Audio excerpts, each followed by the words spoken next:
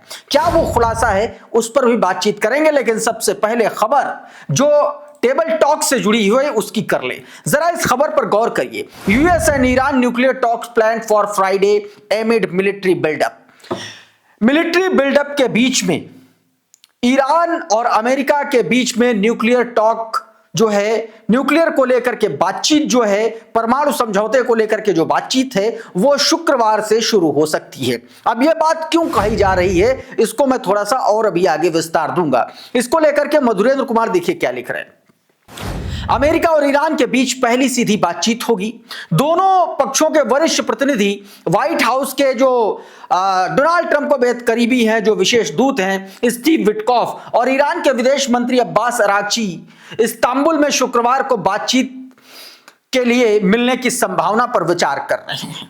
दोस्तों, ये खबर का बड़ा सतही पहलू है, मैं इसको और विस्तार देता हूं। जरा प्रेस टीवी की यह खबर देखिए, इसमें बड़ा विस्तार से बताया गया। ये जरा देखिए, बताया गया President Masoud Pezeshkian has ordered the resumption of talk with United States over Iran's nuclear program, according to the reports. अब रिपोर्ट्स क्या कह रही हैं मैं आपको बताता हूं। रिपोर्ट्स के मुताबिक ईरान के राष्ट्रपति मसूद पेजेश्कियान ने ईरान के परमाणु कार्यक्रम को लेकर के अमेरिका के साथ बातचीत फिर से शुरू करने का आदेश दिया है। अब दोस्तों, इसको लेकर के सबसे पहले ईरान की जो सरकारी एजेंसी है फार्स ने, उसने एक खबर जारी की, और खबर में उसने इस बात की जानकारी दी कि मसूद पेजेश्कियान ने न्यूक्लियर टॉक को लेकर के एक तरीके से आदेशित किया है, और उसकी जानकारी आई। लेकिन एक खबर और अंदर खाने चल रही है, अभी मैं इस खबर पर लौटूंगा। एक खबर और अंदर खाने चल रही है, वो ये कि फार्स न्यूज एजेंसी ने वो खबर पहले चलाई, फिर उसके बाद में उस खबर को डिलीट कर दिया थोड़ी देर बाद, और उस खबर के बाद एक तरीके से क्लैरिफिकेशन आया फिर तस्नीम न्यूज एजेंसी की तरफ से, और उसने क्या बताया वो देखिए जरा आपकी स्क्रीन पर। उसी का पूरा हिसाब किताब प्रेस टीवी ने जारी किया। क्या बताया गया कि मामले से जुड़े फार्स और तस्नीम समाचार एजेंसी को बताया कि राष्ट्रपति पेजेश्कियान ने सोमवार को वार्ता शुरू करने के लिए हरी झंडी दी है। हालांकि अभी तक बातचीत की तारीख और स्थान की जानकारी निकल के सामने नहीं आई है। अब इसके बाद तस्दीम की जो फॉलोअप रिपोर्ट है उसमें बताया गया कि इसका जो अंतिम एक तरीके से मसौदा है वो अभी तक तैयार नहीं हो पाया कि क्या बात होगी, कैसे बातचीत होगी। लेकिन यह कहा जा रहा है कि तेहरान और वॉशिंगटन के बीच में जो वार्ता है वो तुर्की करा सकता है। इस तरीके की दोस्तों खबरें निकल के सामने आई हैं। और चाहे इस वार्ता में विदेश मंत्री अब्बास अरागची और अमेरिका की तरफ से विटकॉफ मौजूद रहेंगे, यह भी बताया जा रहा है। और यह भी कहा जा रहा है कि कतर और तुर्की इस पूरे गेम में शामिल हैं। वार्ता को लेकर के मिस्र की भी बात निकल के सामने आ रही है। कुल मिलाकर के मिडिल ईस्ट के वो तमाम सारे देश चाहते हैं कि इन दोनों के बीच में वार्ता हो जाए। अब आते हैं मुख्य बात पर, वार्ता की बात आखिर बराबर क्यों कही जा रही है वो समझने के लिए सबसे पहले आपको अब्बास अरागची का एक बयान मैं सुनवाता हूं। जरा इस बयान को गौर से सुनिएगा, सुनिए जरा। At the same time that we have always been ready for war, we will also been ready for diplomacy, and we never abandon the negotiating table. We've never missed an opportunity to preserve the Iranian nation's rights, and we carry out our opportunities in this sphere. तो ये बयान है Iran के विदेश मंत्री Abbas Araghchi का। क्या कह रहे हैं? कह रहे हैं कि ईरान जो है वो हमेशा से समानता, पारस्परिक सम्मान और हितों के आधार पर कूटनीति के लिए तैयार रहा है, लेकिन वो दबाव, धमकियों और एकतरफा शर्तों के तहत बातचीत स्वीकार नहीं करेगा। यह बात अब्बास अरागची ने कही है। देखिए, अब्बास अरागची एक तरफ कह रहे हैं कि कूटनीतिक तौर पर बराबर की स्थिति में आकर के बातचीत करेंगे तो करूंगा, दबाने की कोशिश करोगे बातचीत नहीं करूंगा। और कौन सा दबाव अब इसके काम में आया वो मैं आपको बताता हूं। दरअसल देखिए, पिछले 4-5 दिनों से आप एक बयान रिपीटेडली सुन रहे हैं ईरानियंस की तरफ से, चाहे वो विदेश मंत्री अब्बास अरागची हो, चाहे वो आईआरजीसी के चीफ हो, चाहे वो नेवल कमांडर का जो आईआरजीसी के जो नेवल कमांडर हैं उनका बयान हो, चाहे आप कह लीजिए कि आयतुल्लाह अली खामेनी का जो बयान है उनकी बात कर लीजिए। एक बयान बड़ा रिपीटेडली आ रहा है और वो बयान है कि अगर हमला हुआ, अगर किसी भी तरीके का कोई एग्रेशन हुआ तो पूरा का पूरा रीजन जो है वो इस जंग का भुगतान करेगा। अब रीजन अगर जंग का भुगतान करेगा तो उसमें जॉर्डन भी है, उसमें यूएई भी है, उसमें कतर भी है, उसमें इजिप्ट भी है, उसमें तुर्की भी है, तमाम सारे देश। और ये कोई भी देश नहीं चाहता है कि पूरा का पूरा रीजन शामिल हो। और ये इस पूरे इलाके में आप देखिए कि अमेरिका की पूरी नब्ज है और ईरान की मिसाइलों की ताकत से अमेरिका बखूबी वाकिफ हो चुका है। पिछले साल जून महीने में जो 12 दिनों का युद्ध चला था उससे किस तरीके से ईरान ने इजराइल के हर इलाके को बर्बाद कर दिया था, और यह बात अमेरिका बहुत अच्छी तरीके से जानता है। और यही वजह है कि बीते 2 दिनों में डोनाल्ड ट्रंप की भाषा में भी बदलाव आया है। वो जो धमकियां सीधे तौर पर दिया करते थे, अब वो धमकियां जो है कूटनीतिक शक्ल में तब्दील होती हुई नजर आ रही हैं। और यही सबसे बड़ी वजह है कि डोनाल्ड ट्रंप अब अमेरिका के सामने ईरान के सामने घुटने टेकने के लिए मजबूर हो रहा है। अच्छा, ईरान 2 तरफ से काम चल रहा है। एक तरफ से जो लीडर्स हैं, पिछले 2 दिनों में ईरान ने अपनी स्ट्रेटेजी बदली है। ईरान के जो लीडर्स हैं वो टेबल टॉक की बात कर रहे हैं और धीरे से वो ये भी कह दे रहे हैं कि अगर विफल रहा तो फिर जंग होगी और जंग पूरे रीजन को आगोश में लेगी। और दूसरी तरफ जो आईआरजीसी के अधिकारी हैं वो लगातार कह रहे हैं कि इस बार इतना मारेंगे तो पछतावा होगा। एक बयान आया दोस्तों ईरान के अल खत्म अवनबिया मुख्यालय के deputy commander brigadier general Kiomars Heydari का। उन्होंने एक बयान दिया, कहा कि इस्लामिक रिपब्लिक ऑफ ईरान के साथ समझदारी से पेश आइए वरना हमारे ऐसे कदम देखने को मिलेंगे जिसका पछतावा होगा।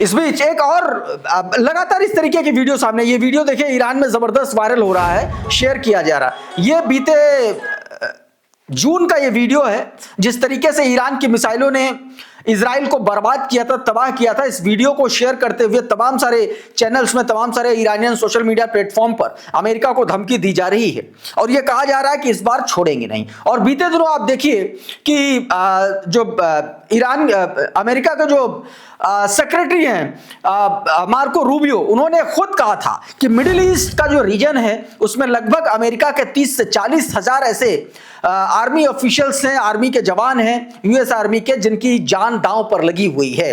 यानी कि अमेरिका को भी अब ये समझ में आ गया है कि अगर ईरान ने अपनी मिसाइलों की खेप छोड़ दी तो हालात बहुत बदतर होंगे और दुनिया के सामने मुंह दिखाने लायक ट्रंप नहीं बचेगा। शायद यही वजह है कि अब डोनाल्ड ट्रंप टेबल टॉक की बात करता हुआ नजर आ रहा है दोस्तों। अच्छा, इस बीच दोस्तों कुछ और खबरें निकल के सामने आई हैं, वो भी मैं आपको दिखाता हूं। ये देखिए जरा, ये जॉर्डन के जो फॉरेन मिनिस्टर हैं उनकी और जो ईरान के फॉरेन मिनिस्टर अब्बास अराक्ची, इन दोनों की बातचीत हुई। क्या बातचीत हुई आपकी स्क्रीन पर बताया गया। Jordan foreign minister Safadi told his Iranian counterpart Araghchi that the kingdom would not permit attack on Iran from its territory or airspace। सीधे तौर पर यह भरोसा दिलाया गया ईरान को जॉर्डन की तरफ से कि वो अपनी जमीन का, अपने आसमान का इस्तेमाल ईरान पर होने वाले हमले के लिए अमेरिका को या इजराइल को किसी को भी नहीं करने देगा। इस बात का भरोसा दिलाया गया दोस्तों। अच्छा, इस बीच दोस्तों एक और बड़ी खबर निकल करके सामने आई और वो खबर ईरान को लेकर के, जरा ये खबर देखिए क्या बताया गया। The British government had imposed sanctions on 10 individuals and 1 entity in its latest hostile move against Iran. Iran के खिलाफ 10 इंडिविजुअल्स के खिलाफ और एक एंटिटी के खिलाफ जो है एक बार फिर से नए सैंक्शंस इम्पोज किए गए हैं। यह प्रेस टीवी के हवाले से दोस्तों खबर निकल के सामने आ रही है। अच्छा, एक और ईरान को लेकर के खुलासा हुआ, वो भी आपको बता देता हूं। जरा आपकी स्क्रीन पर देखिए, ये CIA के फॉर्मर डायरेक्टर माइक का बयान है। क्या बता रहे हैं? फॉर्मर CIA डायरेक्टर माइक पेरेनु has admitted that Washington played a direct role in recent violent riots in Iran, saying the United States directly helped the rioters। सीधे तौर पर बताया गया कि जो अभी हाल फिलहाल में ईरान में जो दंगे हुए, उन दंगों में वॉशिंगटन का सीधा हाथ था और दंगाइयों से सीधा संपर्क में अमेरिका था। यह बात किसने कही है? CIA के एक्स चीफ ने यह बात दोस्तों कही है। यानी कि अब इस बात पर मोहर लग गई है, अब यह बात पुख्ता हो गई है कि दरअसल अमेरिका ने ही सारा का सारा कांड, रिजीम चेंज का जो साजिश रची थी वो अमेरिका और इजराइल ने ही मिल करके रची थी दोस्तों। अच्छा, एक और बड़ी खबर निकल के सामने आई, ये भी देखिए जरा। Anonymous doctor claim that 30,000 deaths in Iran rights debunked.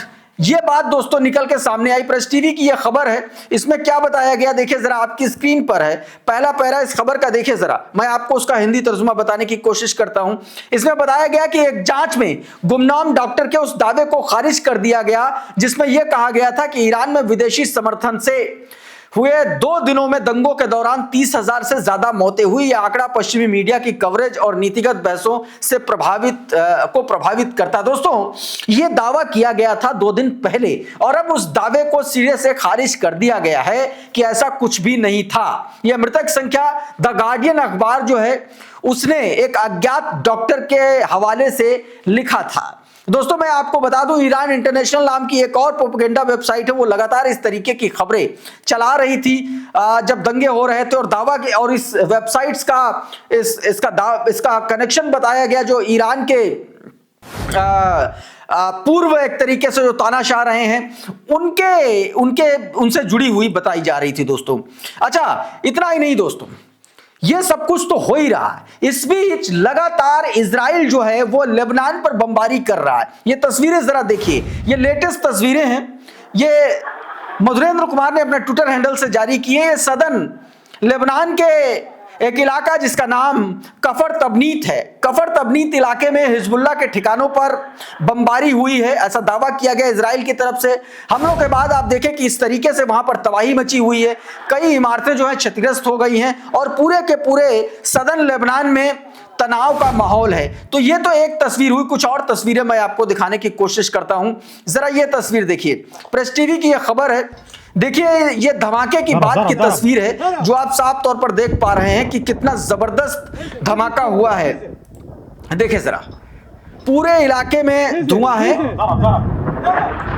और क्या बताया गया प्रेस टीवी की खबर में, Israeli warplanes conduct fresh air strike on कफरतीबाद इन सदर्न लेबनान। ये वहां की तस्वीर। एक और तस्वीर देखिए जरा, ये एक और तस्वीर है। जबरदस्त तरीके से अचानक बम फटा है वहां पर, ये देखिए जरा चारों तरफ। आप ये सोचिए कि ये सब कुछ तब हो रहा है जब लेबनान में इजराइल और लेबनान के बीच में, हिजबुल्लाह के बीच में सीज फायर का ऐलान है और लगातार 3 दिन से वहां पर इजराइल जो है अलग अलग हिजबुल्लाह के ठिकानों पर, ऐसा दावा किया जा रहा है हिजबुल्लाह के ठिकानों पर वो बमबारी कर रहा है।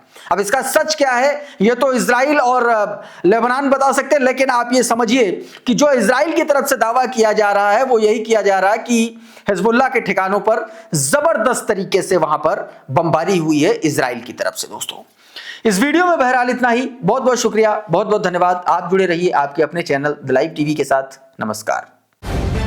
द लाइव टीवी, सच सबसे आगे।